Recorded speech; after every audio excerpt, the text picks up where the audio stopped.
Hello friends, let us now learn some important points about carcinoma prostate.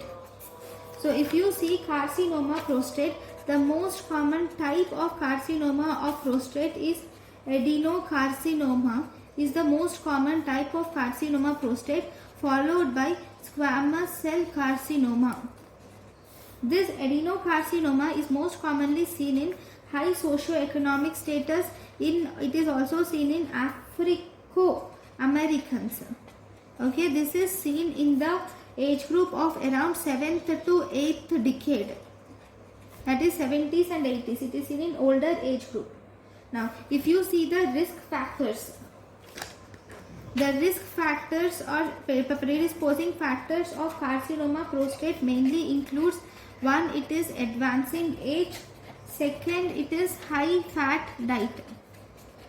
Okay, then if you were asked what are the protective factors for carcinoma prostate, the protective factors for carcinoma prostate include: we have lycopene, vitamin E, selenium. Lycopene, vitamin E, selenium and vitamin A are the protective factors for carcinoma prostate. Then if you see the pathology of carcinoma prostate, so in pathology, the most common site, what is the most common site of carcinoma prostate? The peripheral zone.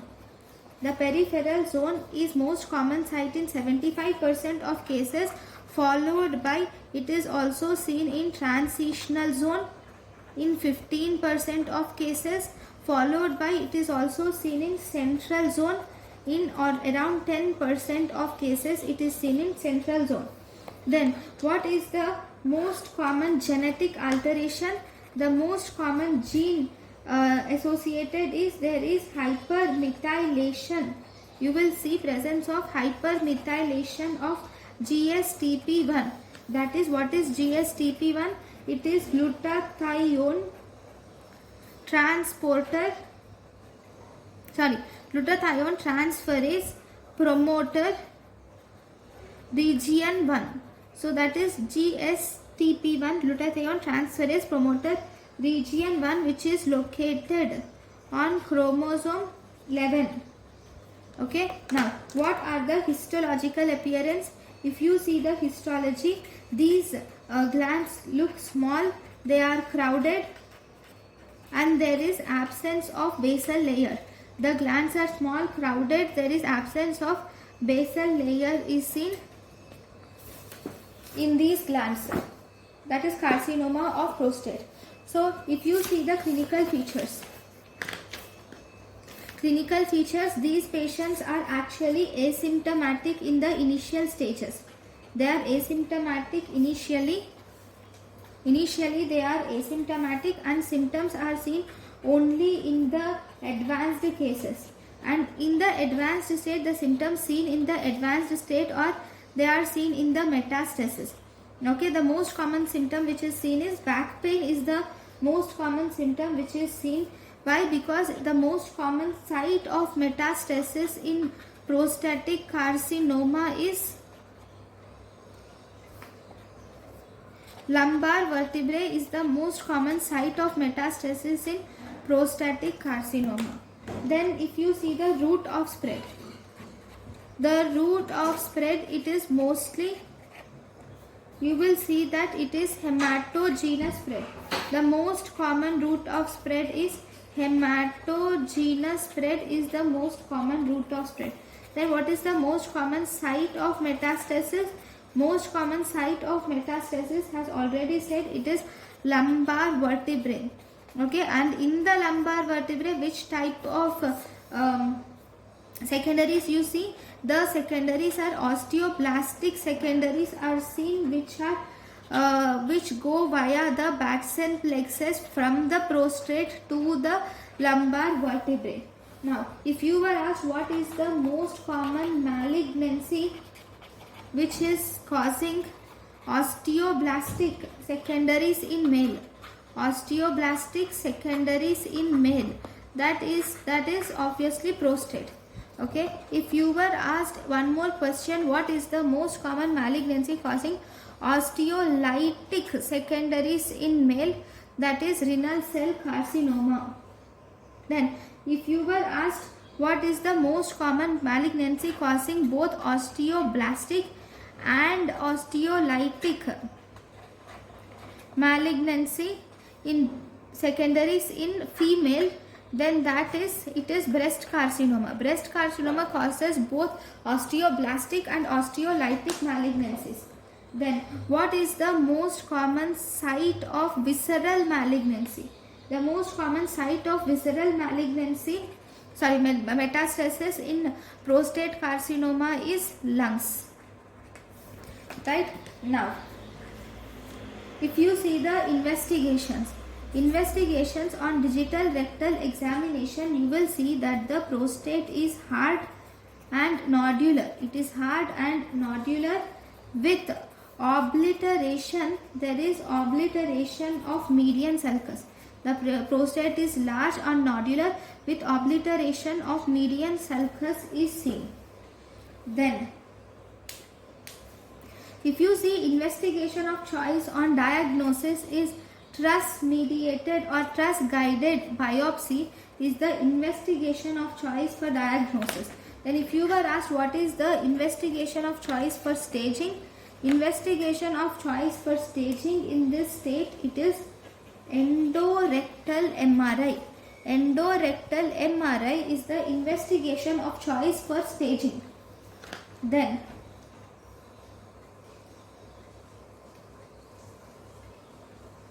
there is a scan or actually an imaging which is called as ProstaSynth.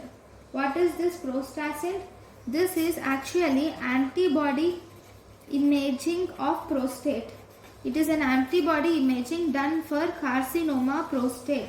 And what is this? This is a radio-labeled monoclonal antibody. It is a radio-labeled monoclonal antibody which is developed against prostate-specific membrane antigen. Prostate-specific ProstaSynth is radio-labeled monoclonal antibody against prostate-specific membrane antigen. So what is the advantage of this? The main advantage of this ProstaSynth is in biopsy proven carcinoma of prostate. In biopsy proven carcinoma of prostate, with this ProstaSynth you can easily find the soft tissue and lymph node metastasis can be detected because it is detecting the prostate specific membrane antigen. So with this we can detect the soft tissue and lymph node metastasis is detected. Now what are the tumor markers for prostate? In the tumor markers you can see these include prostate specific antigen, prostatic acid phosphatase, prostate specific antigen, prostatic acid phosphatase is tumor markers, then alkaline phosphatase, then alpha methyl CoA racemase is a tumor marker, then we have hepsin and DD3. These are the tumor markers of prostate. So if you see, we will learn some important points about prostate specific antigen. Okay, now prostate specific antigen. The prostate specific antigen is increased in benign conditions of prostate. It is increased in benign conditions of prostate also. It is not specific for a prostate carcinoma. It is not specific for the carcinoma prostate. So what is the normal value? Prostate specific antigen, normally it is less than 4 nanogram per ml. If prostate specific antigen is more than 20 nanogram per ml, then you can call it as carcinoma prostate. Okay, there is one more important thing which is called as prostate specific antigen density. What is this prostate specific antigen density? It is prostate specific antigen divided by prostate volume. We can call it as prostate specific antigen density. This prostate specific antigen density more than 1.5, then biopsy is recommended. If it is more than 1.5, then biopsy is recommended. This is about prostate specific antigen density. Then what is prostate? There is one more important thing which is called as prostate specific antigen velocity. What is prostate specific antigen velocity? It is the rate of change of prostate specific antigen, is prostate specific antigen velocity. So that is, if there is more than or equal to 0.75 nanogram change of prostate per ml per year, then it is diagnostic of, it is actually diagnostic of prostatic carcinoma.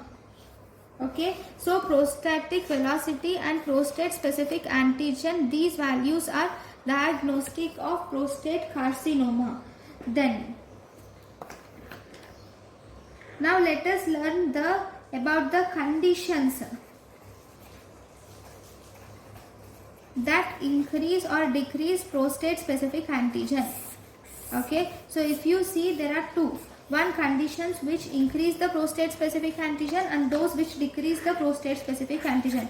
Condition increasing prostate specific antigen are carcinoma prostate, benign prostatic hyperplasia, acute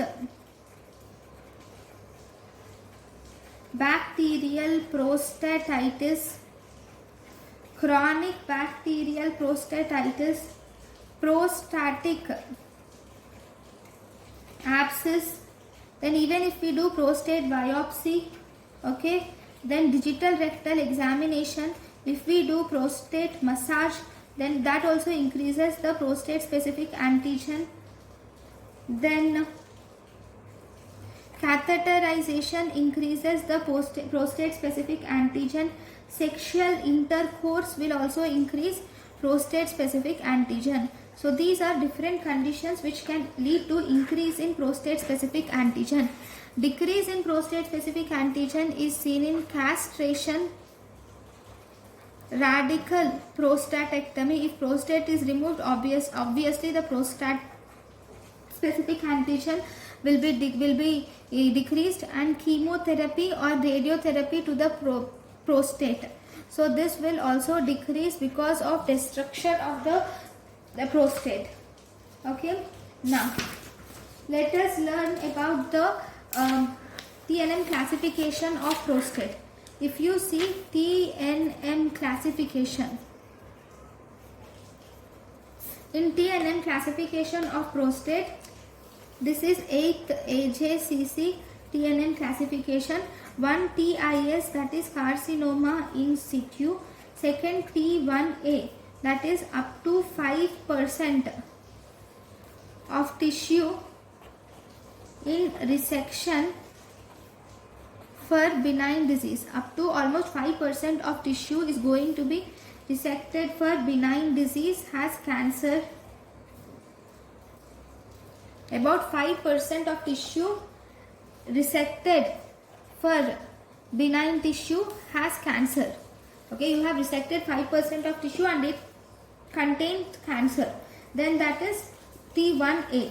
That means out of the whole tissue which is resected for benign disease, if 5% of that tissue has cancer, then that is T1A. And in T1A, digital rectal examination is normal. Then we have T1B.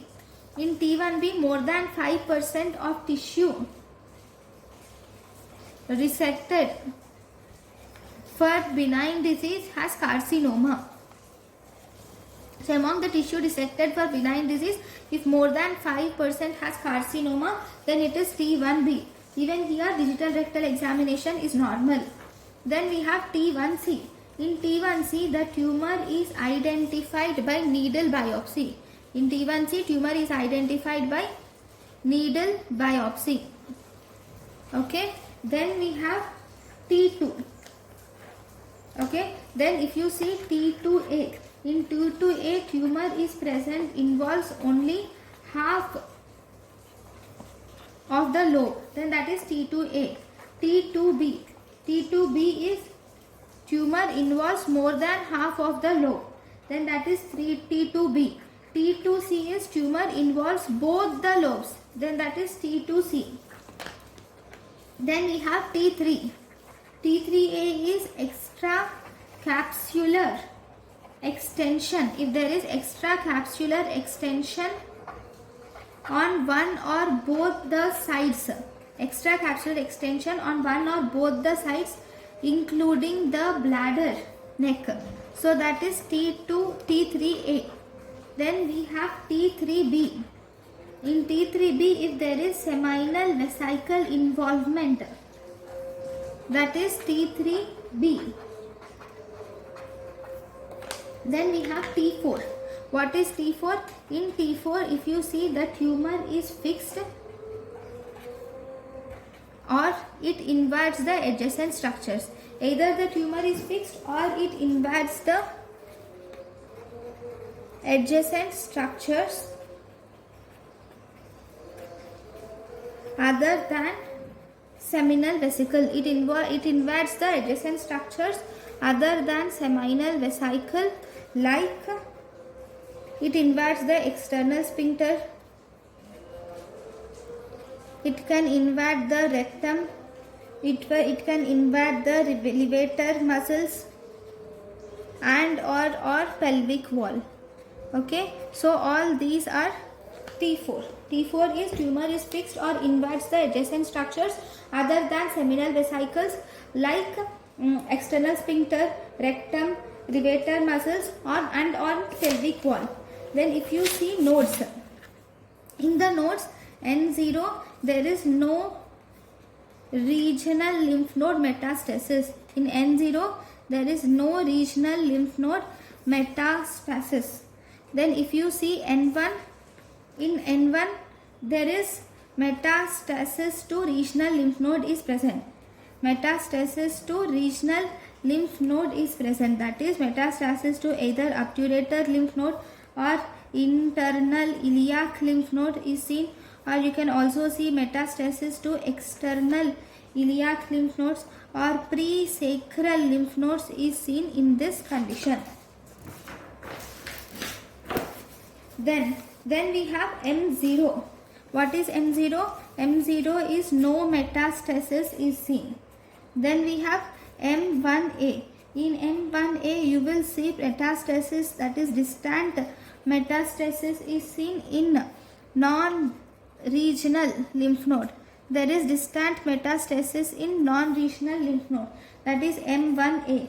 M1B, there is distant metastasis to the bone. Then we have M1C, where distant metastasis to other sites.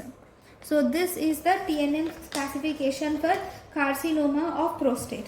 Now, how are you going to manage the prostate carcinoma? Treatment is, first we have T1A. T1A you will do observation plus follow up is done. In T1A you will do observation plus follow up. That is, you can do digital rectal examination plus prostate specific antigen is done for follow up. Whereas if the patient has T1B, T1C, T2, it depends upon the age. If the age of the patient is more than 70 years, then you will do observation plus follow up. If the age of the patient is less than 70 years, okay, then you will do radical prostatectomy can be done, or you can also do radiotherapy. Okay, then the next important is if the patient is T3 or T4. If the patient is T3 or T4, then you can do androgen ablation is better than followed by palliative radiotherapy. You can either do androgen ablation or palliative radiotherapy. Androgen ablation is more preferred than palliative radiotherapy. We can also do bilateral orchidectomy is done. Bilateral orchidectomy with flutamide is done. Okay, and we will also do LHRH agonists are also given. LHRH agonists like goserelin is given, or you can also give leuprolide can be given. Okay, plus you can also give flutamide to the patient. Okay, so these are the main T3 and T4. Then if you see, we can also do goserelin. Goserelin is also, actually goserelin is recently FDA approved for, it is approved recently by FDA for advanced and metastatic carcinoma of prostate. Advanced and metastatic carcinoma of prostate. Okay, then if you see the next, there are some new drugs which are developed in prostatic carcinoma. These are developed for castration. New drugs are developed for castration resistant metastatic carcinoma of prostate. New drugs are developed for castration resistant metastatic carcinoma of prostate. These include cabazitaxel and sipuleucel, which is vaccine. Okay, so these are important points about the prostate carcinoma. Thank you for watching.